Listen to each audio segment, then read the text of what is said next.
Hello friends, welcome my YouTube channel. मैं संपत सिंह आज आपके लिए एक टॉपिक लेके आया हूँ।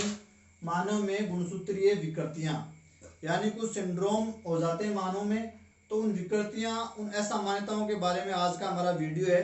तो चलो शुरू करते हैं। मानव में गुणसूत्रीय विकृतियाँ। तो सबसे पहले इसको शुरू करने से पहले थोड़ा गुणसूत्रों के बारे में हमको जानना होगा, तभी हम इसको समझ पाएंगे। तो पहले मैं थोड़ा सा आपको गुणसूत्रों के बारे में, जो क्रोमोसोम्स होते हैं उनके बारे में बता देता हूँ। तो क्रोमोसोम को आप क्या कह सकते हो? इनको आप कह सकते हो आनुवांशिकता, आनुवांशिकता के भौतिक आधार। तो इनको आप आनुवांशिकता का भौतिक आधार भी कह सकते हो। दूसरी बात, इनको आप कह सकते हो किसका? आनुवांशिकता के वाहक। आनुवांशिकता के वाहक क्यों? क्योंकि ये आनुवांशिक लक्षणों को एक पीढ़ी से दूसरी पीढ़ी में, पीढ़ी दर पीढ़ी, जो आनुवांशिक जो लक्षण होते हैं उनको ये पहुंचाने का कार्य करते हैं। तो इसलिए इनको आप क्या कह सकते हो? आनुवांशिकता के वाहक। और ये जो गुणसूत्र होते हैं वो कहाँ पाए जाते हैं? ये पाए जाते हैं कोशिका के केंद्रक में, और इनको आसानी से अभिरंजित किया जा सकता है। अभिरंजित, और इनको अभिरंजित करके इनका अध्ययन आसानी से किया जा सकता है। ये क्या है? ये धागे नुमा रचनाएं होती है, जिनमें क्या होता है? स्वतः जनन की क्षमता पाई जाती है। स्वतः जनन की क्षमता पाई जाती है। तो गुणसूत्र क्या है? गुणसूत्र आनुवांशिकता के भौतिक आधार है, आनुवांशिकता के वाहक है, क्योंकि पीढ़ी दर पीढ़ी जो आनुवांशिक लक्षण होते हैं, करेक्टर होते हैं, उनको पहुंचाने का कार्य करते हैं। ये जो कोशिका होते हैं उनमें केंद्र में पाए जाते हैं। इनको किसी कलर से अभिरंजित करके इनका अध्ययन किया जा सकता है। और ये धागे नुमा रचनाएं होती है जिनमें स्वतः जनन की क्षमता पाई जाती है। अब जो ये गुणसूत्र वो कितने प्रकार के हो सकते हैं? तो ये हो सकते हैं 3 प्रकार के। एक तो होता है वायरस गुणसूत्र, जो किन में मिलेंगे? आपको वायरस में मिलेंगे। दूसरा होता है प्रो कैरियोटिक गुणसूत्र, प्रोकैरियोटिक गुणसूत्र, जो मिलेंगे आपको प्रोकैरियोटिक कोशिकाओं के अंदर या प्रोकैरियोटिक जीवों के अंदर। और एक होता है तीसरा हमारा यूकैरियोटिक गुणसूत्र, और ये कहाँ मिलेगा? यूकैरियोटिक कोशिकाओं में मिलेगा। और यूकैरियोट्स में हम शामिल है, यानी मानव शामिल है, जीव जंतु शामिल है, पेड़ पौधे शामिल है, आपके कवक शामिल है। तो हमारे में जो गुणसूत्र है वो कौन से? यूकैरियोटिक गुणसूत्र है, क्योंकि हमारा शरीर में जो सेल्स होती है वो यूकैरियोटिक सेल होती है। और गुणसूत्र कहाँ मिलते हैं? कोशिका के केंद्रक में। तो हमारे में यूकैरियोटिक गुणसूत्र है। अब ये जो यूकैरियोटिक गुणसूत्र है, इनके बारे में थोड़ा सा बता दूं मैं, कितने प्रकार के होते हैं। तो थोड़ा सा देखते हैं। अगली में हमारी बात आती है यूकैरियोटिक जो क्रोमोसोम है, यूकैरियोटिक क्रोमोसोम। अब देखो, ये यूकैरियोटिक क्रोमोसोम में वो 2 प्रकार के होते हैं। मनुष्य के अंदर 2 प्रकार के होते हैं। कौन कौन से? पहला तो होता है दैहिक गुणसूत्र, दैहिक गुणसूत्र, और इनको हम और नाम दे सकते हैं क्या? अलिंगी गुणसूत्र, अलिंगी गुणसूत्र, और इंग्लिश में इनको कहते हैं ऑटोसोम्स, ऑटोसोम या ऑटोसोम्स। तो दैहिक गुणसूत्र या अलिंगी गुणसूत्र या ऑटोसोम। और दूसरे आते हैं हमारे के अंदर, वो होते हैं लिंगी गुणसूत्र, लिंगी गुणसूत्र, या आप इनको क्या कह सकते हो? इनको हम कह सकते हैं और हेटेरोसोम, हेटेरोसोम या एलोसोम, हेटेरोसोम या एलोसोम। तो ये हो गए दो प्रकार के गुणसूत्र हमारे शरीर में। एक तो होते हैं देही गुणसूत्र जिनको आप अलिंगी गुणसूत्र या ऑटोसोम कह सकते हो, दूसरे होते हैं लिंग गुणसूत्र या हेटेरोसोम या एलोसोम, और इनको आप सेक्स क्रोमोसोम्स भी कह सकते हो, सेक्स क्रोमोसोम। अब ये क्या है, इनको आपको पढ़ना होगा। तो मानव के अंदर, मानव में 23 जोड़े, 23 जोड़े, जोड़े की बात करेंगे तो कितने, 23 जोड़े। और संख्या की बात करें तो इनको हम ओपन कर लेंगे तो 23 दूने हो जाएंगे 46। तो मानव में कितने गुणसूत्र पाए जाते हैं, 46। प्रत्येक जंतुओं में अलग अलग प्रकार के गुणसूत्र पाए जाते हैं, मतलब संख्या अलग अलग प्रकार। यूकेरियोटिक जो गुणसूत्र होते हैं उनमें जो डीएनए की मात्रा होती है वो ज़्यादा होती है, ये स्टोन नॉन स्टोन प्रोटीन से संबंधित होते हैं, तो हमारे में यही पाए जाते हैं यूकेरियोटिक गुणसूत्र। और इनकी संख्या जोड़े में बात करें 23 जोड़े हैं, और संख्या की बात करें तो 46 गुणसूत्र पाए जाते हैं। इन 46 गुणसूत्रों में 44 गुणसूत्र, 44 गुणसूत्र पुरुष व महिला में समान होते हैं। पुरुष व महिला में आपको क्या मिलेंगे, समान मिलेंगे, समान मिलते हैं।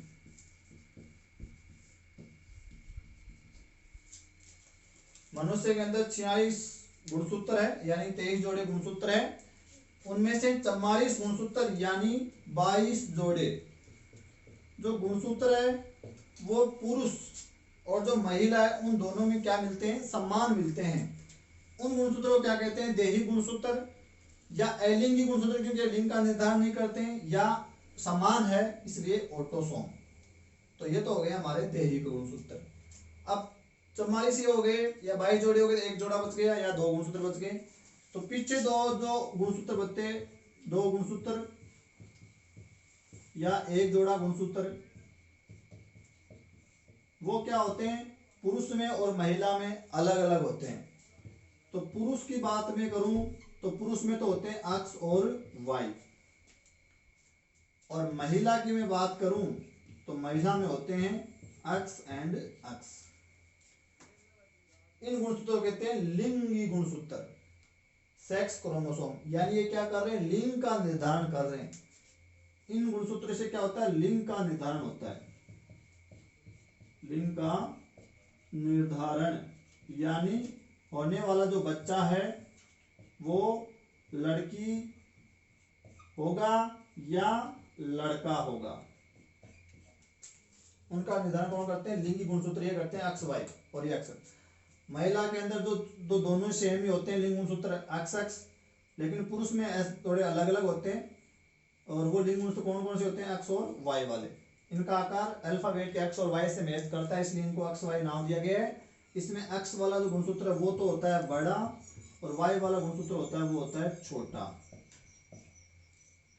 अगर महिला का जो अंडाणु है उसमें तो दोनों समान प्रकार के गुणसूत्र होंगे, 44 प्लस एक्स, तो ये हो गए जो गुणसूत्र है वो 23 जोड़े ना, उसमें 22 प्लस एक्स तो 23 हो जाएंगे।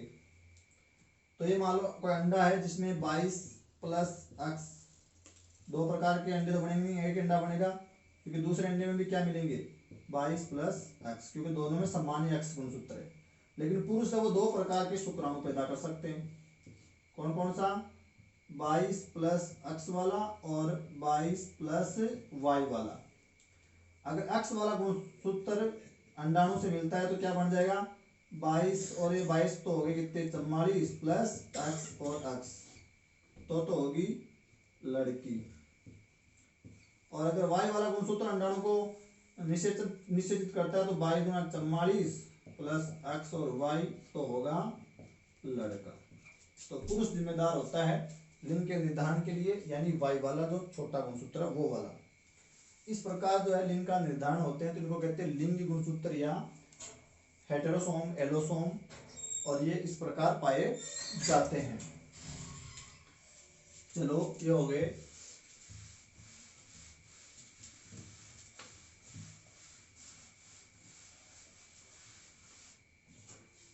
अब मनुष्य के अंदर जो 23 जोड़ी गुणसूत्र है, 23 जोड़े, गुणसूत्र है, ये 23 जोड़े जो गुणसूत्र है वो उनको उनके आकार के आधार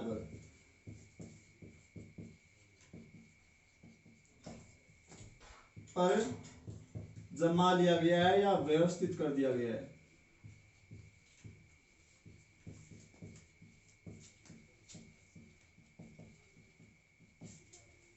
इससे जो प्रारूप जो हमको प्राप्त होता है उस प्रारूप को कहते हैं ईडियोग्राम। ईडियोग्राम या गुणसूत्र आलेख। यानी मनुष्य में जो 23 जोड़े गुणसूत्र है उनको उनके आकार के आधार पर जमाया गया है, व्यवस्थित किया गया है, और उनसे जो गुणसूत्रीय जो प्रारूप हमको प्राप्त होता है उनको ईडियोग्राम या गुणसूत्रीय आलेख कहते हैं। इससे हमको क्या फायदा होता है कि कौन सी जोड़ी में क्या दिक्कत है उसका पता चल जाता है और उसका निराकरण करने में आसानी रहती है। तो ये हो गया ईडियोग्राम। नेक्स्ट बात आती है कि इन गुणसूत्रों में कुछ कमी या अधिकता हो सकती है, और अगर गुणसूत्रों में अधिकता या कमी होगी, ज्यादा अगर अधिकता होती है, कमी बहुत कम रेयर चांस है, लेकिन अधिकता हो गई तो उसको हम कहेंगे मानव में गुणसूत्रीय विकृतियां या कुछ असामान्यता या कुछ अबनॉर्मलिटीज। अब ये जो असामान्यता होते हैं भ्रूणीय विकास के दौरान अगर कुछ असामान्यता हो गई तो जो बच्चा जो पैदा होगा वो सामान्य बच्चों की तरह नहीं होगा, वो उसका शारीरिक विकास, उनकी बुद्धि, वो सब नॉर्मल बच्चों से अलग होगा, वो अब नॉर्मल चाइल्ड होगा। तो वो कौन कौन सी विकृतियां, उनके क्या क्या लक्षण हैं वो हम जानेंगे आगे। तो ये जो विकृतियां हैं वो दोनों प्रकार के गुणसूत्र में हो सकती है, यानी ऑटोसोम में भी हो सकती है और एलोसोम में भी हो सकती है।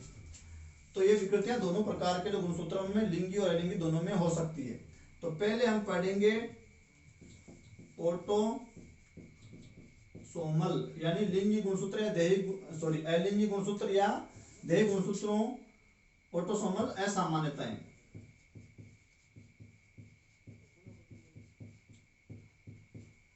अब ये कौन कौन सी है ये आपको जाननी, यहाँ से इंपॉर्टेंट इसका पार्ट शुरू होता है।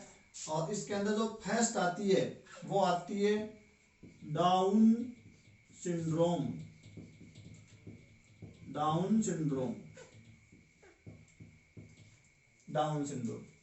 हमने गुणसूत्र कितने बताए 46, लेकिन यहाँ 46 की बजाय कितने गुणसूत्र होते हैं 47 गुणसूत्र होते हैं। दूसरी बात, डाउन सिंड्रोम का जो वर्णन सर्वप्रथम जिस वैज्ञानिक द्वारा किया गया उसका नाम था लैंगडन डाउन। इसने 1866 में सर्वप्रथम इसका वर्णन किया था, इसको देखा था, इसलिए इसका नाम पड़ गया डाउन सिंड्रोम। गुणसूत्र कितने 46 की बजाय 47 है। ऑटोसोमल असामान्यता है, इसका मतलब ये जो गुणसूत्रों की जो अधिकता हुई है 46 की बजाय 47, वो किस में हुई है, ऑटोसोम वाले जो गुणसूत्र उनमें हुई है, यानी अलिंगी गुणसूत्रों में हुई है। अब इसको एक और नाम दिया गया है, उसको कहते हैं ट्राइसोमी 21। इसको क्या कह सकते हैं हम, ट्राइसोमी 21, यानी अलिंगी गुणसूत्र का जो 21वां जोड़ा है। हमने भी बताया गुणसूत्र जोड़े में पाए जाते हैं, उनके आकार में उनको व्यवस्थित भी किया गया है, तो ये मान लो 21वां जोड़ा है। इसमें एक एक्स्ट्रा गुणसूत्र आ जाता है, इसलिए इसको कहते हैं ट्राइन 3, ट्राइसोमी 21। कौन से जोड़े में हो रहा है, 21वें जोड़े में हो रहा है, इसलिए नाम दे दिया ट्राइसोमी 21। तो 21वें जोड़े में एक एक्स्ट्रा गुणसूत्र, एक प्रतिलिपि आने के कारण उसको ट्राइसोमी 21 कहते हैं। इसलिए यह संख्या जो अंडा होता है उसमें कितनी संख्या होती है, नॉर्मली तो 23 होती है, 22 प्लस x, तो ये हो गई 23। लेकिन यहाँ क्या हो जाएगी, 23 की बजाय कितनी हो जाएगी, एक एक्स्ट्रा आ गया 24, तो ये जो अंडा होता है उसमें गुणसूत्र मिलेंगे 24, और जो शुक्राणु होते हैं उसमें 23 होते ही हैं, और इस प्रकार कितने हो गए 23 में 46 और 47, तो बच्चे में कितने गुणसूत्र पहुंच गए? 47। तब बच्चे में क्या हो गया? डाउन सिंड्रोम हो गया। तो इस प्रकार गुणसूत्रों की संख्या बढ़ जाती है। कौन सा जोड़ा है? 21वां जोड़ा में, जिसको कह रहे हैं ट्राइसोमी 21।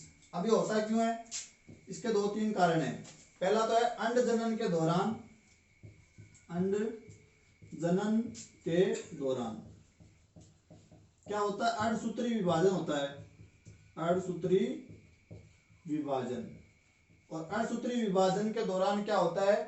त्रुटिवंश, त्रुटिवश जो अंडा है उसमें एक एक्स्ट्रा गुणसूत्र आ जाता है, और 22-23 से कितने हो जाते हैं? वहां 24 गुणसूत्र हो जाते हैं। और वो कॉपी होती है कौन से? 21वें गुणसूत्र में होती है वो कॉपी, प्रतिलिपि, इसलिए 24 गुणसूत्र हो जाते हैं। तो ये कारण हो गया। दूसरा कि ये क्यों होता है ऐसा? 40 वर्ष से अधिक, 40 वर्ष से अधिक कोई महिला अगर संतान पैदा करती है तो उसमें डाउन सिंड्रोम होने की संभावना बढ़ जाती है, क्योंकि अंडा फिर उतना अच्छा नहीं रहता, उसकी क्वालिटी खराब हो जाती है, तो ये कुछ त्रुटियां होने लग जाती है फिर उसमें। तो 40 वर्ष के बाद अगर महिला ऐसा कर रही है तो डाउन सिंड्रोम की संभावना बढ़ जाती है। ये कितना है? ये 600 अनुपात आपको 1 मिलेगा डाउन सिंड्रोम, यानी 600 बच्चों में से एक बच्चा आपको किस सिंड्रोम से ग्रसित मिलेगा? डाउन सिंड्रोम से ग्रसित मिल सकता है। नेक्स्ट इसकी बात, इस रोग जो है, जो विकृति है ऐसा समझ, तो उसके लक्षण क्या होते हैं? तो लक्षणों में आपको कई सारे लक्षण नजर आ जाएंगे, और वो क्या क्या है?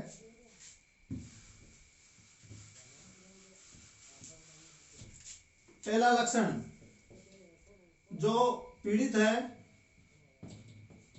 उसका जो मुंह है वो खुला रहता है। दूसरी बात, उसका नीचे का जो होठ है वो लटकता रहता है। तीसरी बात, उसका जो ललाट होता है वो क्या होता है? चौड़ा होता है। नेक्स्ट, उसकी जो गर्दन होती है वो छोटी होती है। नेक्स्ट, उसके जो हाथ होते हैं वो चपटे होते हैं। नेक्स्ट, अंगुलियां बोतरी होती है, अंगुलियां बोतरी। और अल्प विकसित बुद्धि, कोई सा भी सिंड्रोम देख लो, आप में ये लक्षण जो कॉमन मिल जाएगा। कौन सा? अल्प विकसित बुद्धि वाला, उनका मानसिक विकास हमेशा इनका सभी का कमजोर मिलता है। तो अल्प विकसित बुद्धि, अंगुलियां कैसी है? बोतरी है। हाथ उनके कैसे हैं? चपटे हैं। गर्दन कैसी है? छोटी है। ललाट कैसा है? चौड़ा है। और नीचे के होठ लटकता रहता है, उसका मुंह हमेशा खुला रहता है। तो ऐसे कुछ लक्षणों के आधार पर हम क्या कर सकते हैं? इसको पहचान सकते हैं। एक दो बातें और बता दूं इनकी में। बच्चे की जो जीभ है वो भी बाहर लटकती रहती है, जीभ बाहर लटकती रहती है। और एक बात और बता दूं, ट्राइसोमी जो 21 है इसको मंगोलिज्म भी कहते हैं, मंगोलिज्म।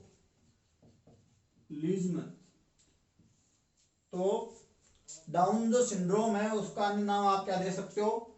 मंगोलिज्म। और ट्राइसोमी 21 के नाम पर आप याद रख सकते हो 21 मार्च, 21 मार्च को डाउन सिंड्रोम दिवस मनाया जाता है। 21 मार्च को डाउन सिंड्रोम दिवस मनाया जाता है। और ट्राइसोमी 21 को मंगोलिज्म या डाउन सिंड्रोम भी कहते हैं। तो ये हो गई हमारी पहली अबनॉर्मलिटी ऑटोसोमल वाले में, ट्राइसोमी 21 या मंगोलिज्म या डाउन सिंड्रोम। दूसरी विकृति क्या आती है? उसको कहते हैं एडवर्ड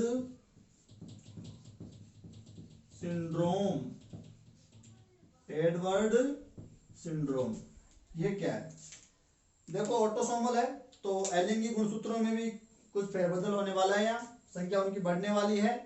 और यहाँ भी जो गुणसूत्र है वो 46 की बजाय कितने होते हैं? 47 होते हैं। लेकिन अंतर क्या है, उसको हमने कहा ट्राइसोमी 21 और इसको कहते हैं ट्राइसोमी 18।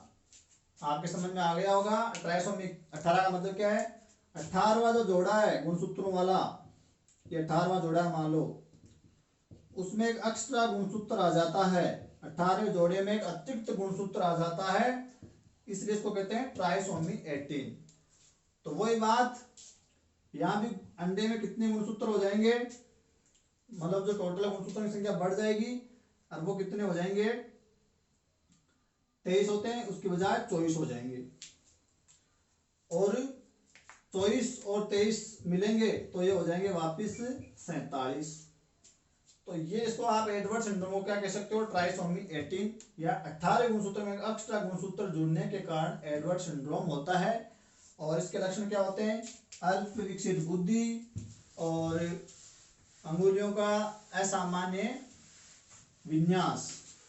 तो ये हो गया एडवर्ड सिंड्रोम। तीसरा आता है इसमें पटाऊ, Patau syndrome.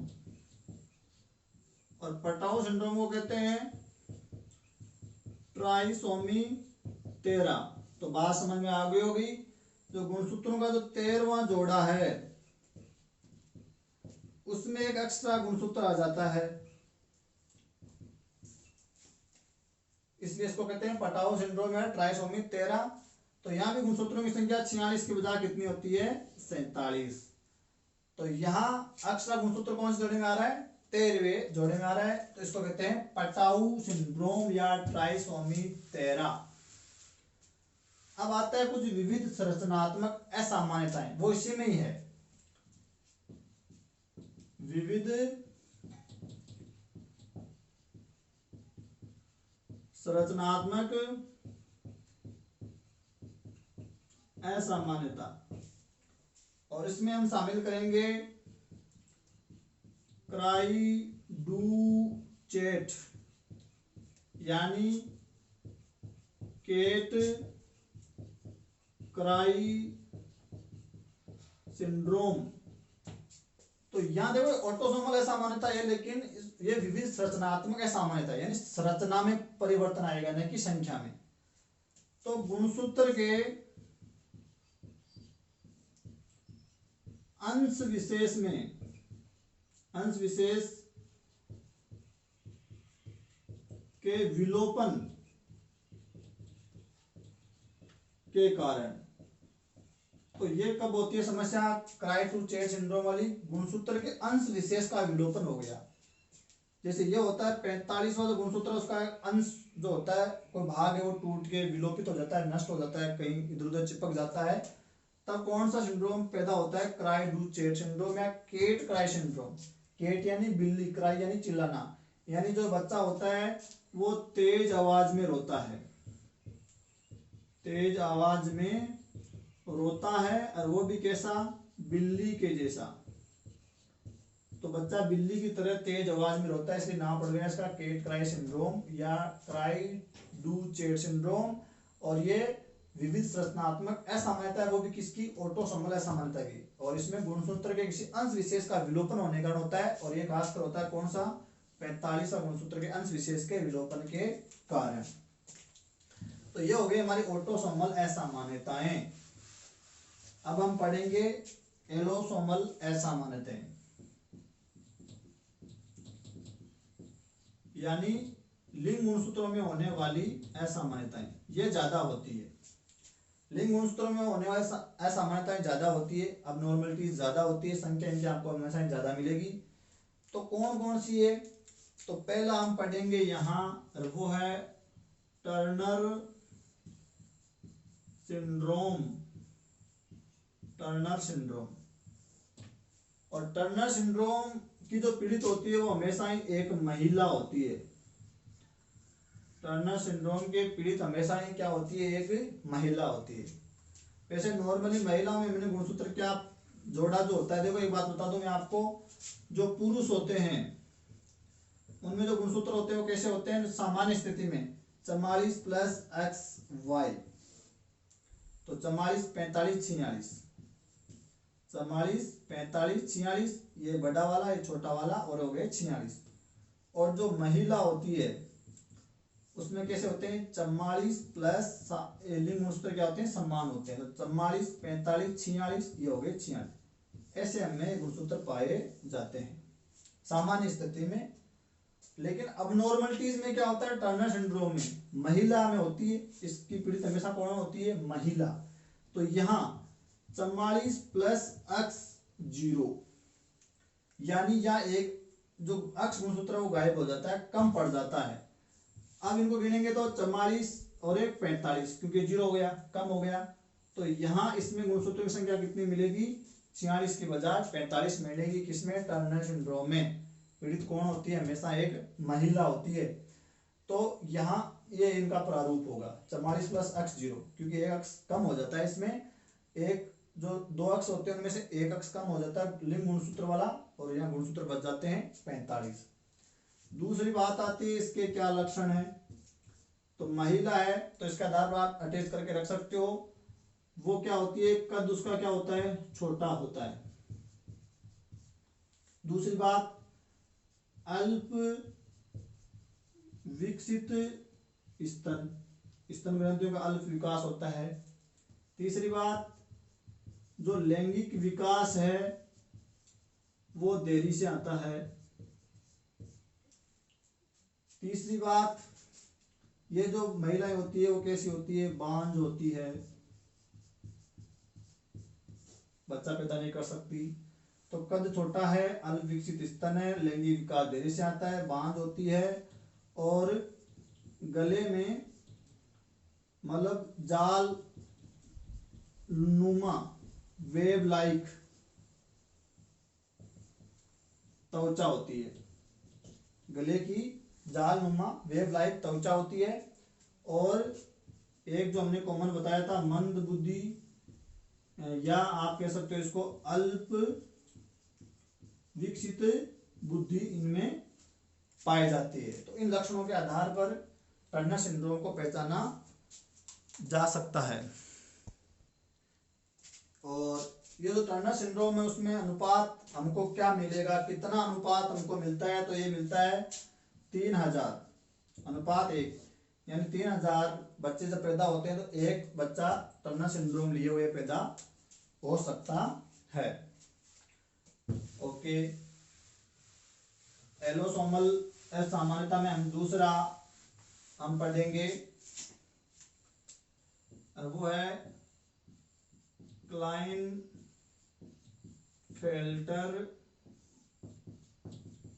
Syndrome. Klinefelter syndrome, अभी हमने टर्नर सिंड्रोम पढ़ा, उसमें जो पीड़ित होती है हमेशा महिला होती है, और क्लाइनफेल्टर में जो पीड़ित होता है वो हमेशा कौन होता है, पुरुष होता है। क्लाइनफेल्टर का सिंड्रोम का पीड़ित कौन मिलेगा, हमेशा पुरुष मिलेगा। और यहाँ क्या होता है, नॉर्मल हमारे जो 46 गुणसूत्र है उसकी तुलना में यहाँ गुणसूत्र मिल सकते हैं 47, 48 या 49। अब पुरुष का हमने क्या बताया था, 44 प्लस एक्स वाई बराबर 46 बताया था। और यहाँ आपके स्थितियां बढ़ेगी कितनी, 5। पहली क्या बढ़ेगी, 44 प्लस एक्स और वाई तो है ही है, एक एक्स एक्स्ट्रा आ जाता है, और ये हो जाते हैं 44, 45, 46, 47, यानी एक जो है एक्स्ट्रा आ गया, कौन सा, एक्स वाला गुणसूत्र। यहाँ क्या बनेगा, 44 प्लस एक्स वाई तो है ही है, और एक की बजाय 2 आ जाते हैं एक्स्ट्रा एक्स गुणसूत्र, तो ये हो जाता है 44, 45, 46, 49, 48, यानी 2 एक्स्ट्रा एक्स गुणसूत्र आने पर। तीसरी स्थिति में क्या बन सकता है, 44 प्लस एक्स वाई तो है ही है, साथ में 3 एक्स्ट्रा एक्स आ जाते हैं, 1, 2 और 3, तो कितने हो गए, 44, 45, 46, 47, 48, 49। तो यहाँ क्या हुआ, 3 एक्स्ट्रा एक्स गुणसूत्र आने पर। चौथी स्थिति क्या बनेगी, 44 प्लस 2 एक्स और 2 वाई, तो 44, 45, 46, 47, 48, यानी एक एक्स्ट्रा एक्स और एक एक्स्ट्रा वाई गुणसूत्र आने पर। और लास्ट स्थिति क्या बनी, 44 प्लस ट्रिपल एक्स, 3 तक आ जाते हैं और 2 वाई, तो 44, 45, 46, 47, 48 गुण 50, यानी कितने हो गए, 2 एक्स्ट्रा एक्स और एक एक्स्ट्रा वाई गुणसूत्र आने पर। तो ये स्थितियां बनती है क्लाइनेन-फेल्टर सिंड्रोम में। जो कौन पीड़ित है इसमें, पुरुष है। तो 46 की बजाय यहाँ 47, 48 गुण 50 हो सकते हैं, और यहाँ एक्स्ट्रा एक्स भी हो सकता है और एक्स्ट्रा वाई भी हो सकता है। दूसरी बात आती है इसके लक्षण क्या है। तो इसके लक्षण, जो पुरुष होता है वो उसका जो कद होता है वो बड़ा होता है। दूसरी बात, उसके हाथ पैर लंबे होते हैं, हाथ पांव लंबे होते हैं। दूसरी बात, स्त्रियों की तरह उनमें क्या आ जाते हैं, स्तन आ जाते हैं, इसको पुंस्तन कहते हैं। और अल्प विकसित बुद्धि तो होती है, और ये कैसे होते हैं, बंदे होते हैं। इन लक्षणों के आधार पर पहचाना जा सकता है क्लाइनेन-फेल्टर सिंड्रोम को। तो ये हो गया क्लाइनेन-फेल्टर सिंड्रोम। अब इन्हीं लिंग गुणसूत्रों में 2 प्रकार की असामान्यताएं और बच गई है, वो कौन कौन सी है। पहली है, मतलब 3 हो गई, 2 हो गई हमारी क्लाइनेन-फेल्टर टर्नर सिंड्रोम। तीसरी है हमारी अतिरिक्त महिला में अतिरिक्त गुणसूत्र की स्थिति। तो क्या होगा, महिला का क्या था, 44 प्लस एक्स एंड एक्स, तो ये हो गए कितने, 46। लेकिन यहाँ गुणसूत्र कितने हो सकते हैं, 46 की बजाय 47, 48 या गुण 50। वो क्या होगा, महिला में अतिरिक्त एक्स गुणसूत्र की स्थिति। तो 44 प्लस ट्रिपल एक्स हो जाएंगे, 3 एक्स आ जाएंगे, तो कितने हो जाएंगे, 44, 45, 46, 47, या 44 प्लस 4, 1, 2, 3, 4, तो 44, 45, 46, 47, 48, या 5, 44 प्लस एक्स, 1, 3, 4 और 5, 44, 45, 46, 47, 48 और गुण 50।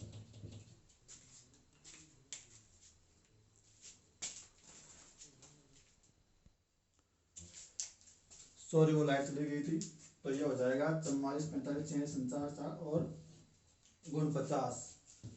लक्षण क्या नजर आएंगे, अल्प विकसित बुद्धि, असामान्य वृद्धि और लैंगिक विकास देरी से। और लास्ट हमारा टॉपिक बच गया है पुरुषों में अतिरिक्त गुणसूत्र की स्थिति। पुरुषों में, तो पुरुषों में अगर एक्स्ट्रा वाई गुणसूत्र आ जाए तो क्या होगा, तो हो जाएगा 44 प्लस एक्स वाई तो होता ही है, और एक एक्स्ट्रा वाई आ जाएगा, तो 44, 45, 46, 47 हो जाएंगे। ये और तो आपकी एलोसोमल असामान्यता है। और यहाँ जो लक्षण है वो क्या नजर आएंगे, अल्प विकसित बुद्धि, असामान्य वृद्धि, और ऐसे पुरुषों के अंदर क्या है, अपराध प्रवृत्ति पाई जाती है।